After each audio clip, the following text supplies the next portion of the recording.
Hey, how's it going, everybody? Let's Go Racing. I'm Zach Peters, and on Let's Go Racing, we talk about racing, mainly NASCAR or other interesting things, short form most of the time.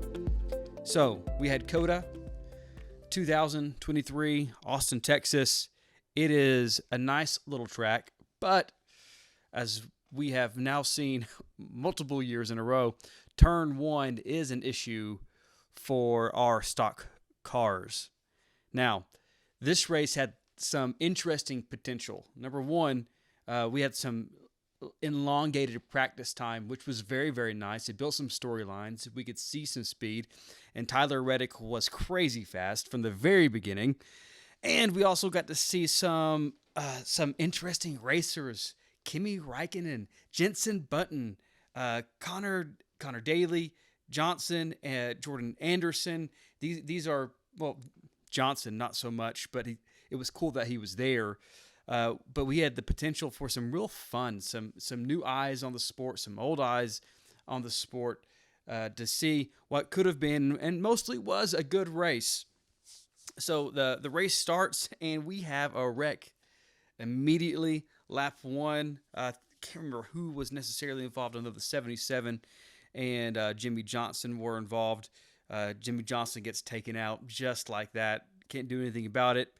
I hate the 7-minute rule. Like, let him get back out there for his sponsors. This was one of his few races he's doing this year. They put together this package. It cost money. It cost time and effort. And you're done because now you only have 7 minutes. It was a long race. Like, let them get back out there. Give them 20 minutes to get a fix in. It's not that big of a deal. Let them go out there and run and just get their money's worth from it. Then we have this weird situation. Well, first of all, before we get to Bubba Wallace doing Bubba Wallace things, it was the beginning of the race was not nearly as hectic as what I thought, but it definitely was a lot more physical on every corner than what you see really anywhere else, except for maybe the Indianapolis road course. And I love the bump and run. I love banking doors. I love that stuff. But it was pretty wild to watch, and you just knew that those F1 guys and those sports car guys were not used to that whatsoever. So that is part of NASCAR's identity. So I think if you come in to NASCAR, you have to have an expectation that it's going to be different than anything else you've raced. At the same time, I think the beginning of the race was actually pretty nicely balanced.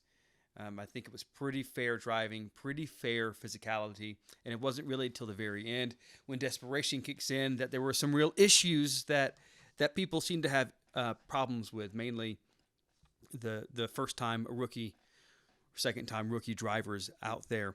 Now, back to the race.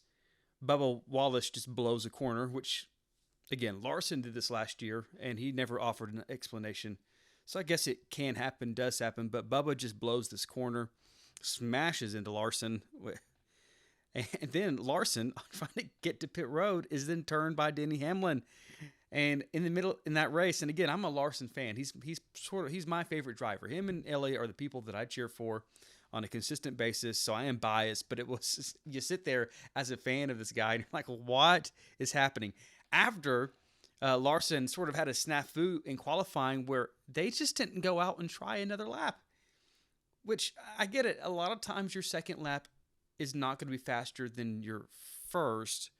At the same time, some people, they did get faster because they pushed it a little more in places where they could push it. For whatever reason, they were faster. Larson didn't even try, and he missed qualifying higher up in the race. But so Larson's has this really interesting race. Let's go down my notes here. Connor Daly, can we get him a good car? I want to see what he can do in a really good car in a team that has, all of the basic equipment. I'd almost rather see him in Aspire Motorsports car than whatever team that he's racing with right now. Then Bubba Wallace, whenever he's released from the infield care center, just comes out and I don't know, just obviously some insecurity. I think probably some posturing, trying to say the right thing, trying to let people know that he feels bad for making a mistake and he takes responsibility for it. But he does it in a really, I think, unhealthy way for him, an unhealthy way for the team.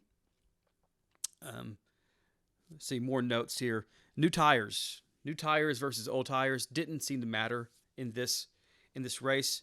I don't know the exact fall off, but it was not anything significant enough to really make a difference, especially if you're Tyler Reddick. It just didn't matter.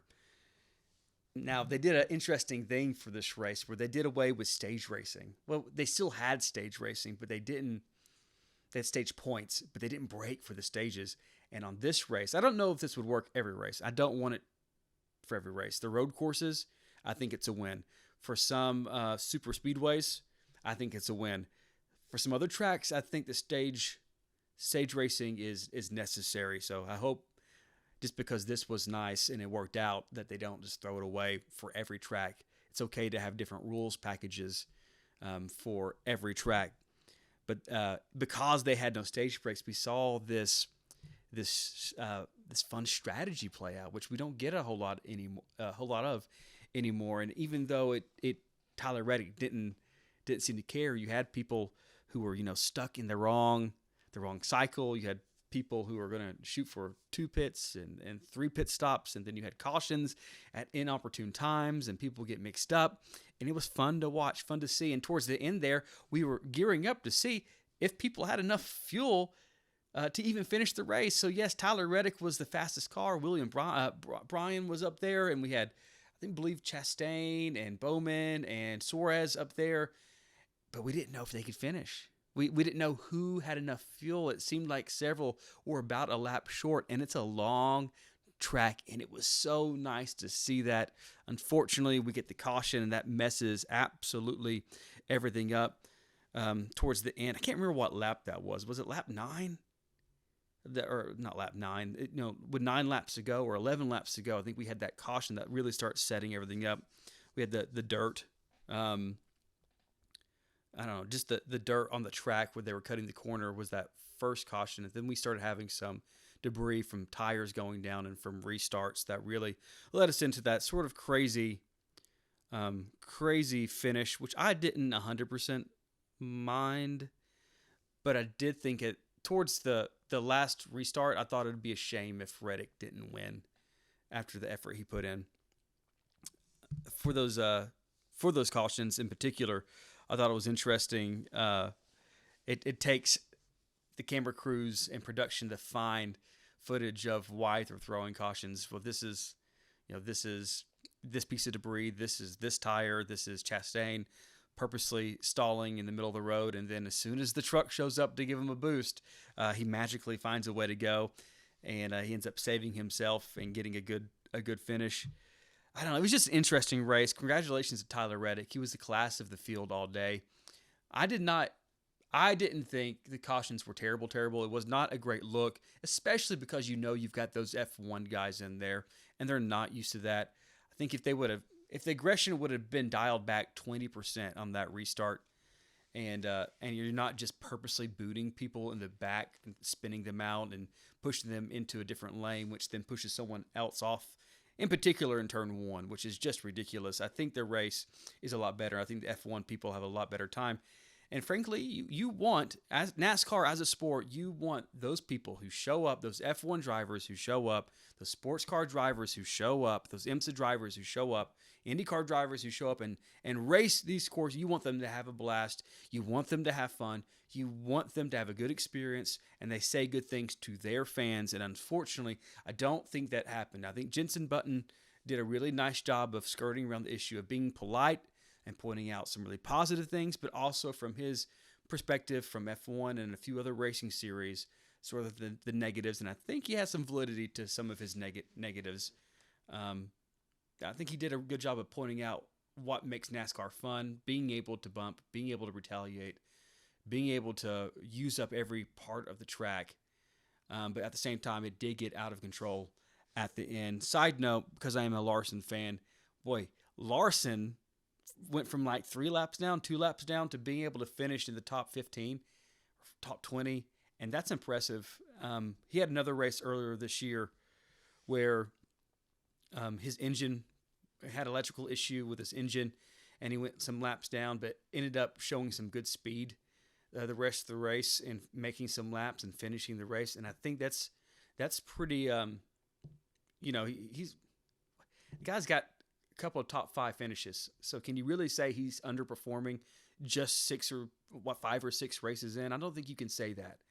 I don't think you can say he's underperforming yet this year, considering the unfortunate circumstances that he's faced in 2 races. And yet, in this race in particular, he did a really good job of recovering and getting back into a decent finish at the end of the race. So thank you for joining me.